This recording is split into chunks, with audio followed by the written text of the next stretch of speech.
Fala galera, hoje nós vamos para mais um resumo rápido de uma das teorias do desenvolvimento humano. Hoje a teoria que a gente vai discutir um pouquinho é a sociocultural, tá? Desenvolvida por Levi Vygotsky, um bielorrusso lá do tempo da Revolução Russa, um cara que viveu bem pouco tempo, mas deixou uma obra gigantesca, principalmente para o campo da educação. A teoria dele é de base interacionista, ou seja, as condições sociais vão ser muito importantes, principalmente quando a gente falar de aprendizado e desenvolvimento. Quando o desenvolvimento é dependente do aprendizado e não o contrário. A aprendizagem não vai depender do desenvolvimento, mas sim ao contrário, o desenvolvimento depender da aprendizagem.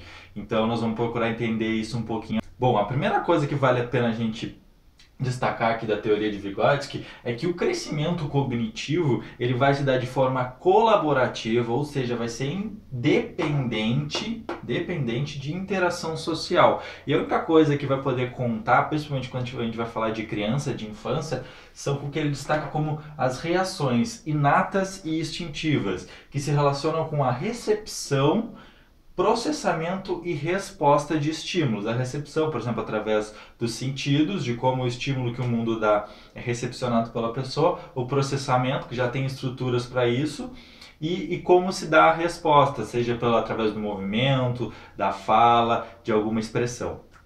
Bom, considerado isso, então, Vygotsky ele não vai classificar a teoria dele em cima de estágios, ciclos ou crise, como outros teóricos do desenvolvimento. Let's give some examples, okay? Na teoria dele, ele vai falar em níveis e zonas de desenvolvimento, tá? A primeira que vale a pena a gente destacar é o nível de desenvolvimento real, tá? Que nos remete àquilo que a criança, o aluno, já é capaz de fazer e aprender sozinho. É de caráter diagnóstico, é para saber em que nível que a criança está, o que ela já sabe, o que ela é capaz.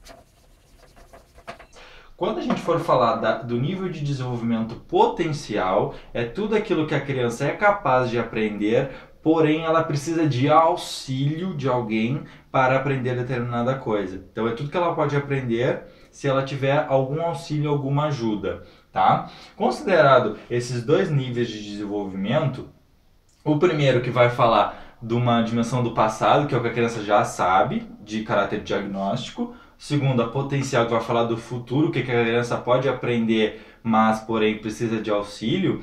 Nós vamos chegar à zona de desenvolvimento proximal, tá? Que considerado o que ela já sabe, o que ela pode aprender com auxílio, vai chegar a tudo aquilo, todas as possibilidades que ela tem de aprender algo novo. Então isso vai ser determinada como a zona de desenvolvimento proximal, a possibilidade de ela aprender algo novo, considerando o que ela já sabe e o que ela pode aprender com auxílio. Bom, agora então tendo noção dos níveis e da zona de desenvolvimento, Vygotsky começa a nos dar algumas dicas, principalmente enquanto professor. A primeira dica que ele nos dá é que não é possível transmitir conhecimento para um aluno passivo. O aluno tem que ser ativo na construção, na elaboração de conceitos. Um minutinho.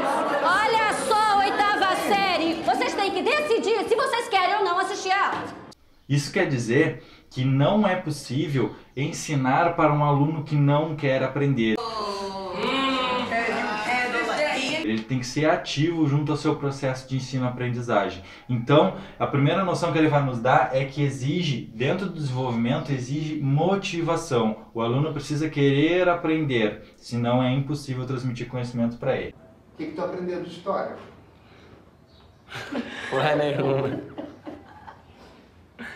Nada. A outra questão importante junto ao desenvolvimento humano, segundo Vygotsky, é a noção de orientação.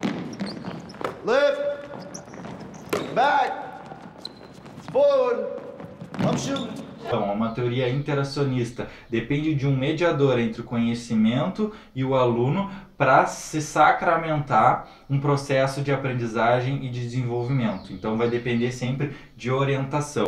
O mero contato com ambientes e objetos estimuladores não vão garantir o desenvolvimento e a aprendizagem da criança, pois sozinha ela não consegue recriar um processo social ou cultural. Ela vai sempre depender, tá, de interação para se sacramentar o desenvolvimento ou um processo de aprendizagem. Então isso vai ser muito importante.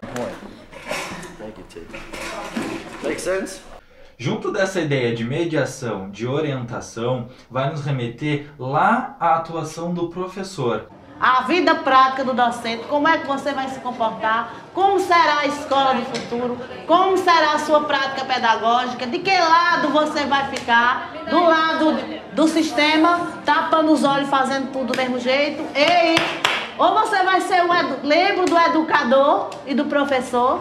Segundo Vygotsky, deve se dar de forma intencional e planejada. Tá? Remetendo agora aos processos de diagnóstico, que é ver qual o nível de desenvolvimento real do aluno, planejar através dos seus conteúdos, métodos e recursos de ensino disponíveis, formas de agir, ações, tá?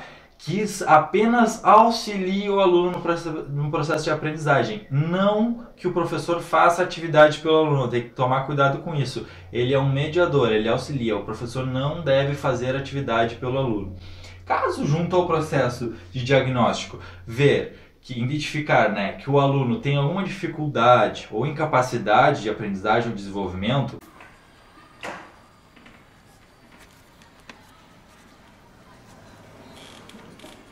Vygotsky vai alertar que basta ajustar o planejamento e as ações de forma a concentrar todas essas ações junto àquela incapacidade, junto àquele problema, de forma a superar. Consegui estudar, chegava na hora da prova, me dava branco e eu não conseguia lembrar das coisas, daí teve que ir cuidando de uma coisa, de outra, daí agora tá melhor.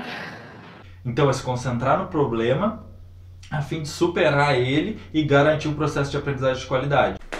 Absolutely. Absolutely. E essa aprendizagem tem que ser levada em consideração um conceito que o Vygotsky traz, que é o conceito da aprendizagem ser histórica. What is history? Tá? Enquanto a pessoa estiver viva, ela é capaz de aprender. Tá? Esse é um processo que dá durante toda a vida. E nesse processo tem que ser levado em consideração as aprendizagens anteriores influenciarem as aprendizagens atuais, que por sua vez vão influenciar nas aprendizagens futuras, tá? Então as anteriores vão influenciar na atual e na futura, e a atual vai influenciar na futura, construindo, tá, um diagrama de aprendizagem contínua, ou seja, durante toda a vida e dependente dessa questão interacionista, tá, de contexto social, histórico-social que a pessoa está envolvida. Bom, gente, o resumo de hoje era isso, tá? A teoria do Vygotsky é uma das minhas preferidas, uma das que eu mais gosto de falar. Ela é simples e fala bastante sobre a gente, o nosso papel enquanto professor. Então acho muito interessante para quem quiser se aprofundar. Aqui em 10 minutos a gente não consegue, mas vale super a pena. É um cara que produziu bastante para a educação. The school, exactly, the whole education. E caso vocês tenham alguma dúvida, podem colocar aí nos comentários embaixo no post, que a gente pode retomar nos próximos vídeos. Valeu e até mais!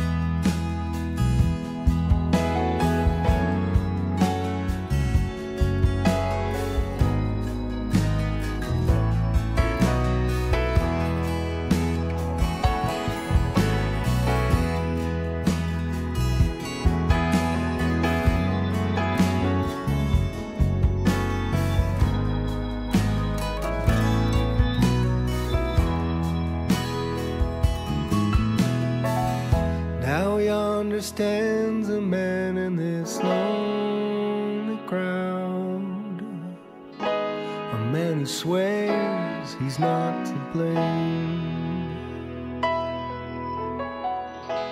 and all day long I hear him shouting so loud, just crying out that he was framed. I see my light come shining from the west down to